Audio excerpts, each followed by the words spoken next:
Alors, dans ce rapide complément sur les fiches méthodes conductimètre, on va non pas s'intéresser à la partie expérimentale, à savoir la manière dont on doit utiliser le conductimètre, étalonnage ou mesure de conductivité, mais plutôt à la partie théorique, avec notamment l'utilisation et les explications autour de cette formule sigma égale somme sur i dci lambda i.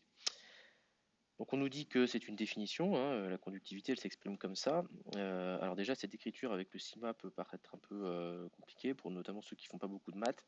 Alors de quoi s'agit-il?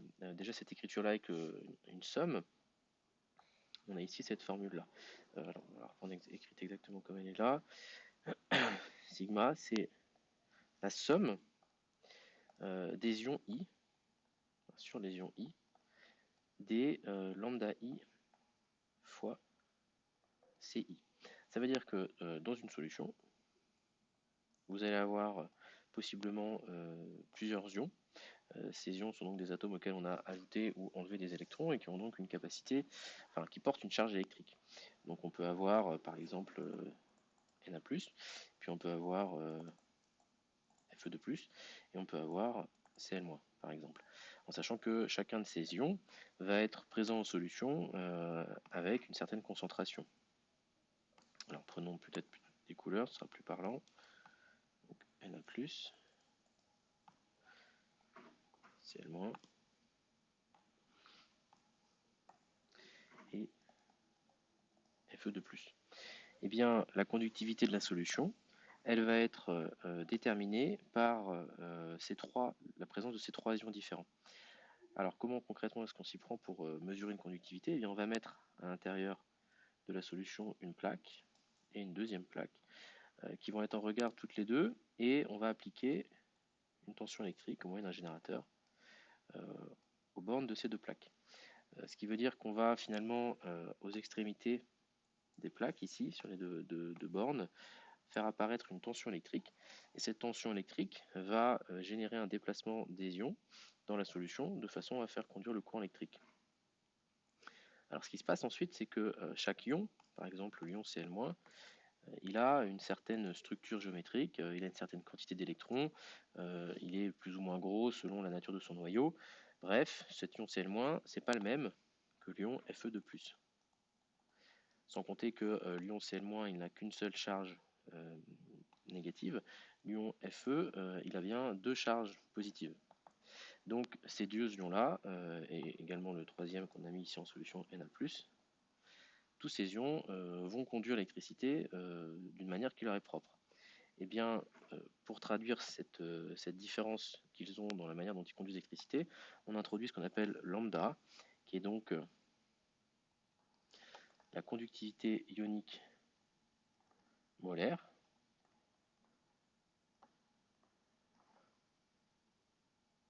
et qui est propre à chaque espèce chimique ionique.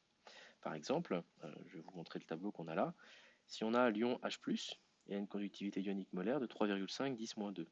Si vous prenez l'ion Na+, il a une conductivité molaire de 5,0 10-3. Alors on va la noter par exemple ici. 5,0 10-3. Et ça s'exprimera, on peut regarder, pardon, en Siemens mètre carré mol moins 1. Siemens mètre carré mol exposant moins 1. Alors cette unité elle peut paraître un peu étrange, en réalité c'est une des rares situations en chimie où on utilisera des mètres carrés, des mètres cubes au lieu des litres, puisqu'en fait on s'appuie sur une mesure d'une grandeur physique. Bon, ça c'est pas bien grave. Ce qui est notable par contre quand même, c'est que vous voyez que toutes les espèces qui sont là, on est de l'ordre de grandeur de 10-3, 10-3 pour tout le monde ici là. Il n'y a que pour H- et H+, qui sont les deux ions qu'on obtient en ionisant la molécule d'eau finalement, ou en arrachant un proton, où on a un ordre de grandeur supérieur, c'est-à-dire qu'on a 10-2, on est pratiquement 10 fois supérieur à tous les autres ions présents ici. Ça c'est propre aux ions H+ et H-, c'est-à-dire que ce sont des ions qui conduisent très très bien l'électricité, et donc qui vont avoir une conductivité ionique molaire lambda très supérieure à celle des autres ions. Donc ça c'est une petite parenthèse. Eh bien, alors est-ce que j'ai le Cl- par exemple ici 7,6 10-3, je vais compléter mes valeurs, 7,6 10-3, et l'ion fer, est-ce que je l'ai là? Non, je ne l'ai pas. Tant pis. une au pif.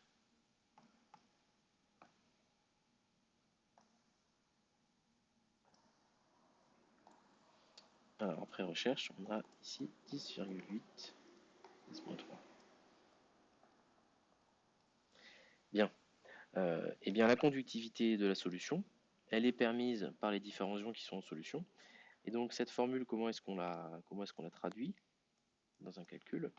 Eh bien, on va considérer que c'est la conductivité totale, c'est la conductivité due aux ions Cl- plus la conductivité due aux ions Fe2+, plus la conductivité due aux ions Na+.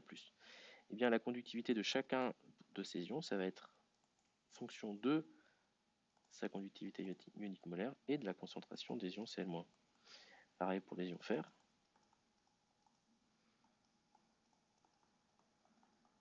Et pareil pour les ions sodium.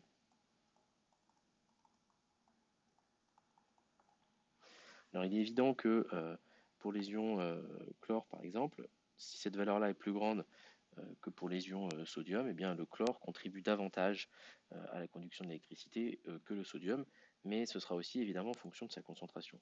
Voilà.